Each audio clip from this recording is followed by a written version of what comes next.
Kerajaan diminta menetapkan gaji minimum antara RM1,800 hingga RM2,000 kepada belia yang memiliki kelayakan dalam bidang kemahiran di negara ini.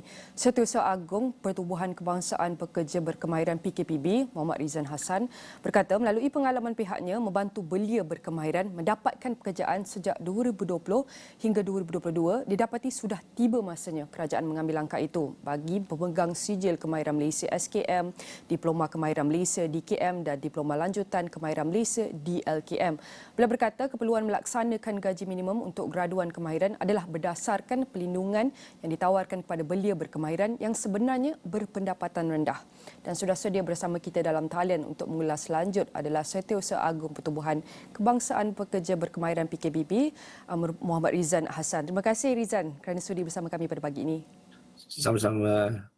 Baik Rizan, menurut kenyataan media PKPB baru-baru ini yang mengatakan antara inti partinya mengatakan model ekonomi yang berdaya tahan mesti dibina berdasarkan pekerjaan dan gaji yang adil. Namun bukan mudah untuk melaksanakan mana-mana usaha dengan keadaan ekonomi yang agak mencabar ketika ini. Jadi apakah cabaran dalam usahakan model ekonomi ketika ini?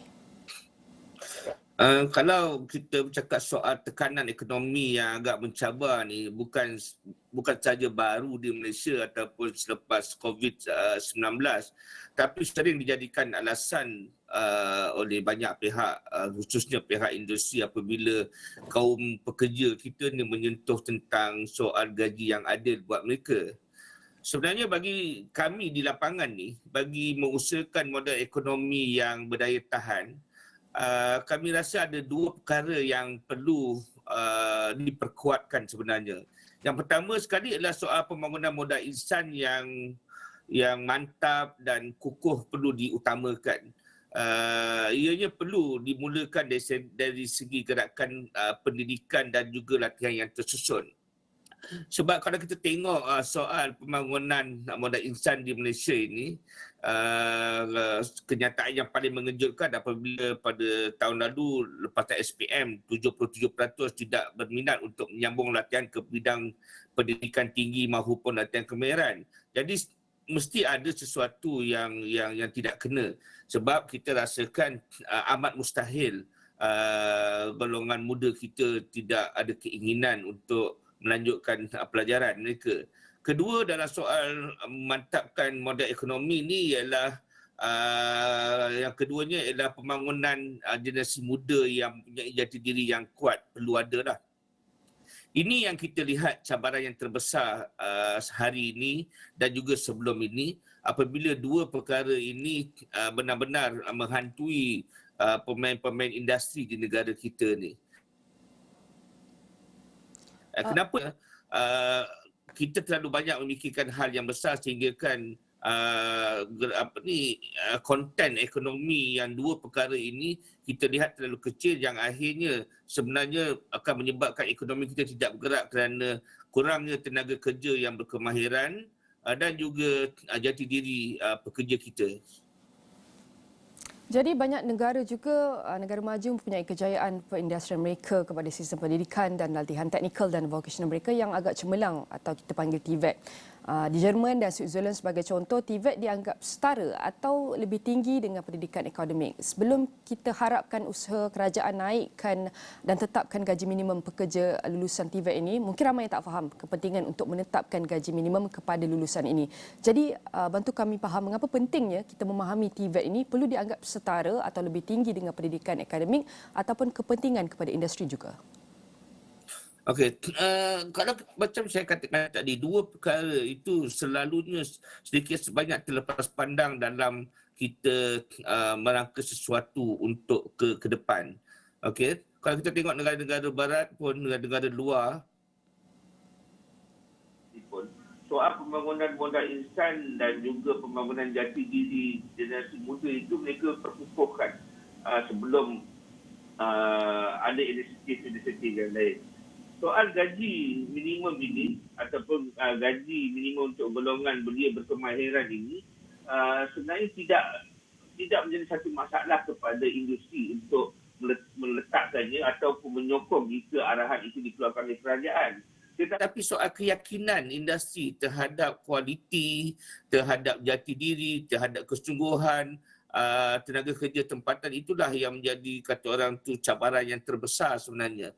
Maka di sini dah pentingnya model ekonomi itu menitik beratkan kepada soal pembangunan modal insan yang benar-benar relevan dan signifikan kepada perkembangan semasa, dan juga soal nasionalisme, jati diri, saksiah yang terpuji, yang mana akhirnya itu akan menjadi teras ataupun batu asas yang utama untuk kita melonjakkan gerakan ekonomi untuk kesejahteraan sosial dan kesejahteraan ekonomi masyarakat kita.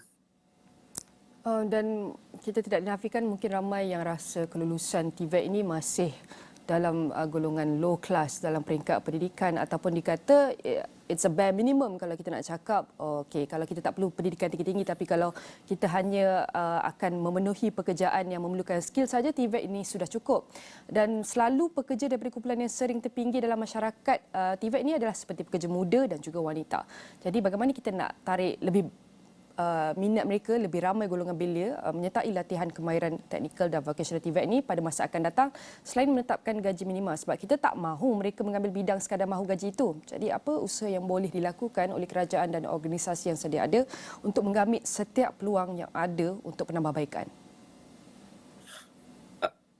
Merujuk juga kepada apa yang saya perjelaskan sebentar tadi, ialah masih lagi berkait rapat dengan soal pembangunan modal insan. Sebenarnya kita di Malaysia ini sedikit terlewat untuk melahirkan tenaga bekerja berkemahiran, sebab kesedaran kita di Malaysia ini masih lagi bersifat sekolah ke universiti, sekolah ke pengajian tinggi. Tetapi sekolah ke kerjaya itu perlu diterapkan di peringkat awal lagi. Maksudnya ialah sekolah ke kerjaya ialah pemahaman kepada anak muda kita di peringkat sekolah menengah, lagi khususnya terutama di menengah rendah, supaya mereka faham kerjaya masa depan yang perlu mereka ceburi. Dan pada masa yang sama, soal pembangunan bakat dan potensi disulami dengan pemantapan jati diri itu perlu digerakkan bersekali dalam usaha untuk melihatkan yang tenaga kerja kita benar-benar kompeten dari segi pengetahuan, dari segi kemahirannya dan juga dari segi sikapnya. Dan elemen ini adalah penting kepada pihak industri untuk menyokong setiap inisiatif ataupun inisiatif yang kerajaan berikan, supaya industri akan benar-benar mendapat tenaga kerja yang memenuhi keperluan industri, dan pada masa yang sama industri juga boleh ada partisipasi terhadap pembangunan latihan. Sebab itu kita selalu katakan soal sekolah, soal institusi dan juga soal industri itu perlu dibincangkan secara bersama, bukannya secara berasingan, yang akhirnya nanti akan menyebabkan kelompongan ataupun mismatch yang lebih besar akan berlaku. Dan pemenangan bajet 2023 akan diadakan lagi sekali pada tahun ini pada Februari oleh Kerajaan Perpaduan. Jadi apakah harapan atau cadangan yang boleh diterapkan untuk sistem pendidikan TVET yang meliputi setiap aspek, selain yang Rizan cakap tadi, model insan, model pembangunan, apa lagi yang perlu bajet 2023 beri fokus terutama kepada sistem pendidikan TVET? Teknologi telah mengubah cara berfikir anak muda, cara hidup anak muda dan juga cara bekerja anak muda kita. Pendekatan sepenuhnya kepada latihan di institusi latihan, sama ada institusi latihan kemahiran awam maupun swasta, mungkin sedikit sebanyak sudah tidak relevan ataupun sudah tidak signifikan lagi. Sebaliknya, latihan di tempat kerja adalah yang paling diminati dan juga paling berkesan dalam kita memastikan ekonomi kita bergerak dan belia kita boleh mendapat pekerjaan dengan mudah. Maksudnya, sudah tiba masanya sekarang ni, inisiatif kerajaan dalam bajet 2023 nanti adalah inisiatif yang kepada industri yang memberi latihan di tempat kerja. Jadi kita tidak perlu lagi bimbang kalaulah ada anak muda kita yang kelayakan akademik yang rendah dan masuk ke alam pekerjaan dengan kelayakan akademik yang rendah, dia berasa kebimbangan yang tinggi. Dia tidak akan rasa bimbang lagi selepas ini kerana apa yang dia jalani di tempat kerja itu boleh dianggap sebagai satu latihan yang juga boleh dipersijirkan.